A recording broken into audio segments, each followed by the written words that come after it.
Hello दोस्तों, तो कैसे हैं आप सब लोग। दोस्तों, आज की मूवी में हम देखेंगे कि दुनिया में क़यामत की तबाही आना शुरू हो चुकी है। ज़लज़ले, सुनामी और तेज़ तूफान आम हो चुके हैं। आतिशियाँ फट रही हैं। कहीं टेम्परेचर माइनस में चला गया है तो कहीं आग जैसी गर्मी। लोग बर्फ से जमकर मर रहे हैं तो कहीं गर्मी से पिघल कर। अब साइंटिस्ट मिलकर इस क़यामत का हल सोचते हैं और सैटेलाइट बनाते हैं जो इस क़यामत को रोकेगा। वो रोक लेता है, लेकिन कुछ वक्त बाद ये सैटेलाइट ही क़यामत डालना शुरू कर देते हैं। क्या इंसान फिर से इस प्रॉब्लम का हल ढूंढ पाएंगे या इस क़यामत में मारे जाएंगे? आज की वीडियो में हम आगे जाकर ये सब जान पाएंगे। अगर आपको मेरी वीडियोस पसंद आ रही हैं तो कमेंट करके ज़रूर बताएं।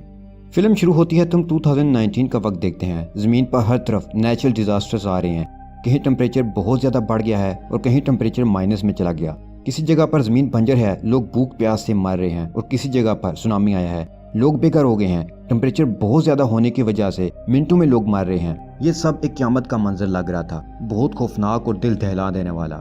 इन नेचुरल डिजास्टर से बचने के लिए कंट्रीज के प्रेसिडेंट्स इकट्ठे हुए और हर मुल्क अपने बेस्ट साइंटिस्ट देता है। इस तरह दुनिया भर से बेस्ट साइंटिस्ट की एक टीम बनाई जाती है जो एक नए प्रोजेक्ट पर काम करने जा रहे हैं।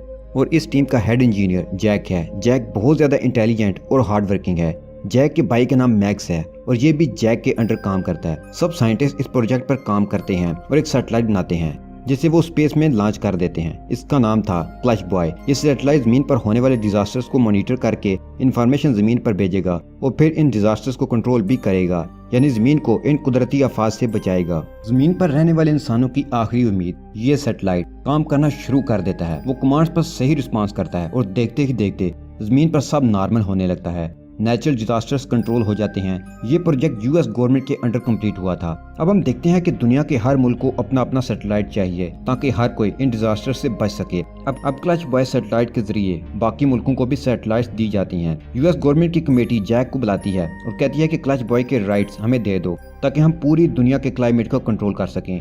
लेकिन जैक उन्हें राइट्स नहीं देता। यहाँ कमेटी के मेंबर्स इस बात पर भी गुस्सा होते हैं कि जैक ने उनकी परमिशन के बगैर क्लच बॉय को ऑनलाइन किया। वो लोग जैक को जॉब से निकाल देते हैं। जैक ने इस प्रोजेक्ट पर बहुत मेहनत की थी, दिन रात उस पर काम किया। जैक की एक बेटी भी थी। जैक ने अपनी फैमिली को भी ज्यादा टाइम नहीं दिया और अब इन लोगों ने उसे जॉब से भी निकाल दिया। वो बहुत ज्यादा दुखी होकर वहाँ से जाने लगता है तो उसे पता चलता है कि कमेटी ने ये सब उसके भाई मैक्स की बातों में आकर किया है। जैक मजीद दुखी हो जाता है कि उसके भाई ने उसके साथ ये सब किया। अब जैक की जगह मैक्स वहाँ का इंचार्ज था।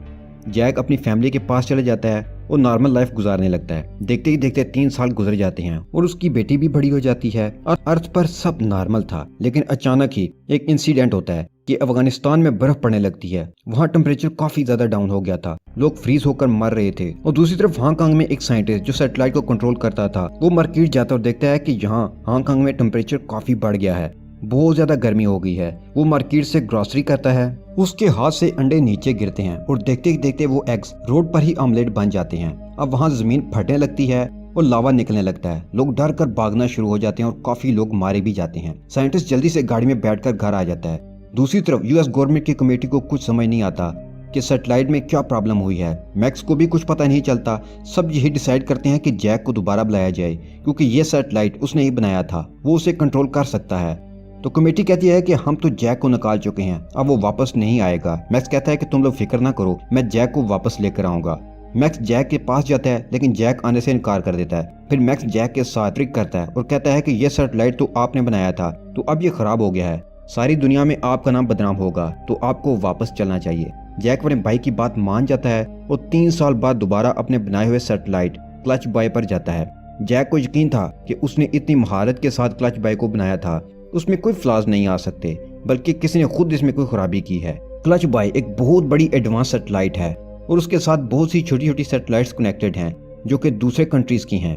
जैक की एब्सेंस में एक साइंटिस्ट अंदर जाता है और हार्ड ड्राइव में डाटा इकट्ठा करता है ताकि मालूम कर सके कि क्लच बॉय में क्या हुआ, इसमें क्या प्रॉब्लम आई। तो तभी इस साइंटिस्ट का हाथ एक बटन पर लगता है और देखते देखते वहाँ की विंडोज ओपन हो जाती हैं और वो स्पेस में गिर जाता है। वो घर आकर मैक्स को कॉल करता है कि मैं सैटेलाइट को एक्सेस नहीं कर पा रहा, तुम देखकर बताओ कि क्या प्रॉब्लम आई है। मैक्स भी यूएस की सैटेलाइट को एक्सेस करने की कोशिश करता है लेकिन नहीं कर पा रहा। तभी उन्हें पता चलता है कि क्लच बॉय को किसी ने हैक कर लिया है। इसी वजह से ये सब डिजास्टर्स फिर से आना शुरू हो गए हैं।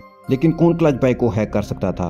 अगर इन डिजास्टर्स को कंट्रोल ना किया गया तो उसके बाद प्लेनेट अर्थ पर जियोस्टॉर्म आएगा, यानी बहुत बड़ा जमीनी तूफान जो सब कुछ तबाह कर देगा, जिससे दुनिया खत्म हो जाएगी। साइंटिस्ट का कहना है कि जियोस्टॉर्म जरूर आएगा। हांगकांग का साइंटिस्ट अपने ऑफिस में काम कर रहा होता है। रात का वक्त होता है और उसके ऑफिस में कुछ गुंडे आ जाते हैं। वो जल्दी से छुप जाता है। वो लोग उसके कंप्यूटर से डाटा चोरी करते हैं। फिर वो साइंटिस्ट को मैक्स को कॉल करके कहता है कि मुझे न्यूयॉर्क में मिलना, आपसे कुछ सीक्रेट शेयर करना है। मैक्स अपनी एक फ्रेंड के साथ इस साइंटिस्ट से मिलने जाता है। मैक्स की ये फ्रेंड एक एजेंट और प्रेसिडेंट के लिए एज अ गार्ड काम करती है। मैक्स और उसकी फ्रेंड के सामने रोड की दूसरी साइड हांगकांग का साइंटिस्ट होता है और वो उसे अपनी तरफ आने का इशारा करते हैं, लेकिन रोड क्रॉस करते हुए कोई इस साइंटिस्ट को धक्का देकर गाड़ी के आगे फेंक देता है, जिससे वो साइंटिस्ट मरने वाला होता है। मैक्स उसके पास जाता है और वो उसे किसी प्रोजेक्ट के बारे में बताता है। कमेटी के हेड जैक को कुछ टास्क देते हैं कि क्लच बॉय में प्रॉब्लम ढूंढो और जो साइंटिस्ट स्पेस में गुम हुआ उसकी इन्वेस्टिगेशन करो और क्लच बॉय को ठीक करो। दूसरी तरफ मैक्स की बहुत कोशिशों के बाद भी पता नहीं चलता कि क्लच बॉय में क्या प्रॉब्लम आई है। वो सभी सैटेलाइट्स को बारी बारी चेक करता है, जो कि 1000 से भी ज्यादा हैं। फिर उसे पता चलता है कि जब अफगानिस्तान की सैटेलाइट को रिपेयर किया गया तो इस दौरान एक साइंटिस्ट ने क्लच बॉय की हार्ड ड्राइव में से कुछ डेटा कॉपी किया। जैक इस हार्ड ड्राइव को एक्सेस करके स्कैन करता है और फिर ये देखकर शॉक्ड हो जाता है कि किसी ने इस सैटेलाइट के अंदर वायरस डाला है। वो क्लच बॉय को कमांड दी है कि वो हांगकांग और अफगानिस्तान और इस तरह दूसरी सैटेलाइट्स को कंट्रोल ना करे और फिर से डिजास्टर आए। जैक को लगता है कि इस सब के पीछे यूएस के प्रेसिडेंट का हाथ है। वो अपने भाई मैक्स को ये सब बताता है, लेकिन मैक्स उसकी बात का बिलीव नहीं करता। मैक्स एक फीमेल हैकर के पास जाता है। वो भी उसे यही बताती है कि किसी ने क्लच बॉय को कमांड दी है कि वो इस सैटेलाइट को कंट्रोल ना करे। जैक ने मैक्स से ये भी कहा था कि हांगकांग और अफगानिस्तान जैसे डेवलप्ड कंट्रीज को तबाह करने की साजिश की जा रही है।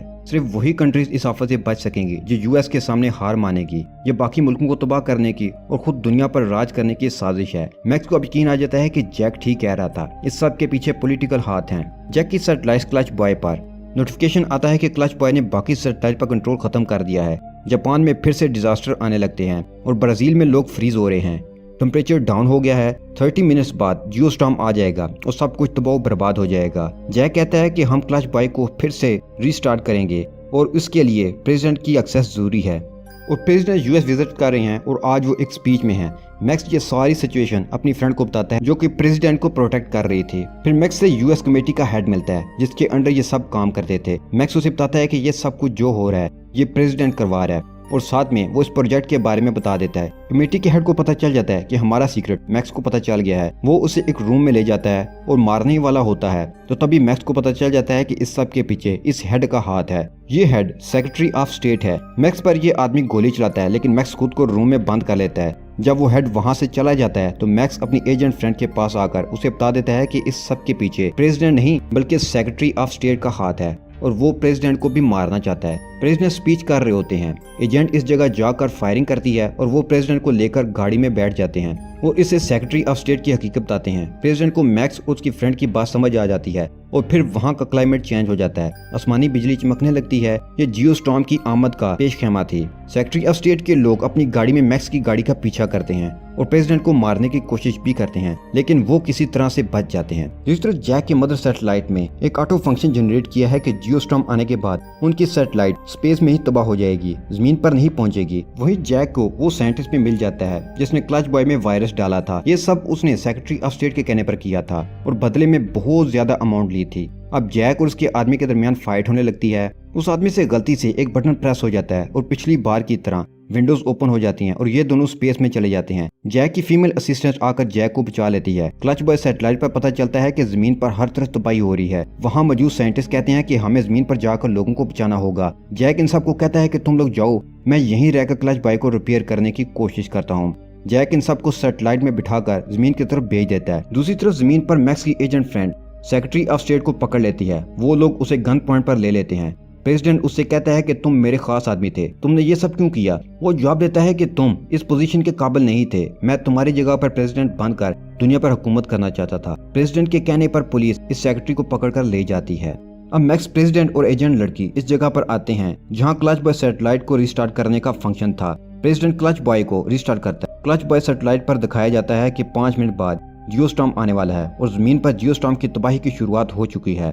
क्लच बॉय में मौजूद लोग कैप्सूल में बैठकर वहां से चले जाते हैं।